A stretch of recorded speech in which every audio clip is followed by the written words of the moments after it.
Good morning dyan at good evening dito. Ito, panoorin natin ha sapagkat ang Pangulong PBBM nagsalita at may sinabi. Matatawa kayo sapagkat nandoon sa Malacanang nag-speech si PBBM at nandun rin si Quezon syempre at merong sinabi si PBBM na ewan ko lang kung naiintindihan kaya ni Quezon ang mga ibig sabihin ni PBBM dito. Sige, tingnan natin. Ito, panoorin natin. President Cheese Escudero and the honorable members of the Senate who are apparently now applying to be included in the Supreme Court. Nagkaroon lang ng autonomy. Gusto niyo na mag-Supreme Court. Paano naman? How will Cheese pass his legislation? So yun guys, ewan ko kung naiintindihan ba nitong si Quezon ang sinabi ni PBBM, no? Bagamat ang dating, kala mo joke ha, pero medyo may lalim. Merong lalim at pakahulugan yung mga sinabing yun ni PBBM. Ang tanong, naintindihan kaya ni Quezon? Palabagay ko naintindihan kasi para siyang binubuhusan ng malamig na tubig dun eh. Di ba ka? Napansin nyo ba? Okay, so, ewan ko ha, sinabi ng Pangulo, ano daw, para daw kayong mga nag-apply, para daw kayong mga nag-apply sa Supreme Court. So, ibig sabihin para kayong mga hukom.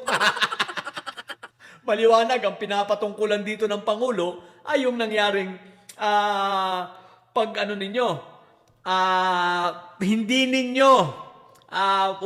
ninyo pagtupad sa fourth whip.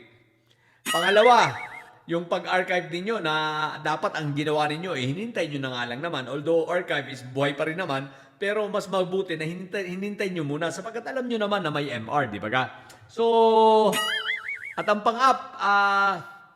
pangatlo, isipin mo, para bang sinabihan kayo ng Pangulo na ang kakapal ng mukha ninyo. Mismo dinirekta si Quezon, no? Pakulang nilang sabihin ng Pangulo, ang kapal ng mukha mo, Quezon. Nagawa mo pang pumunta rito sa Malacanang? Ang kapal ng mukha mo. Isipin mo, na sinabihan ka ng ganun. Kung ako kay Quezon, mag-walk out na ako nun. At syempre, kahiya-hiya ka na nun. Diba ka?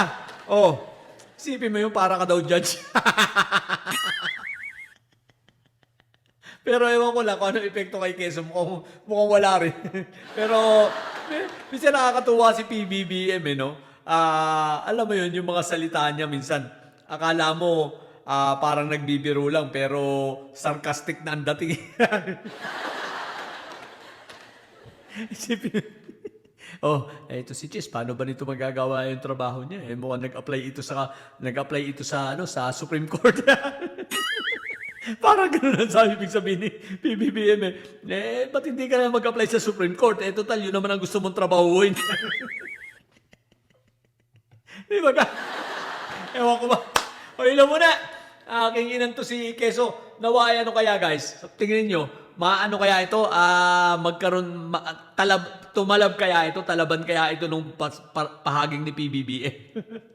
Oy, teka lang. Ano ha? Yun ay hindi nga palang basta pahaging ha.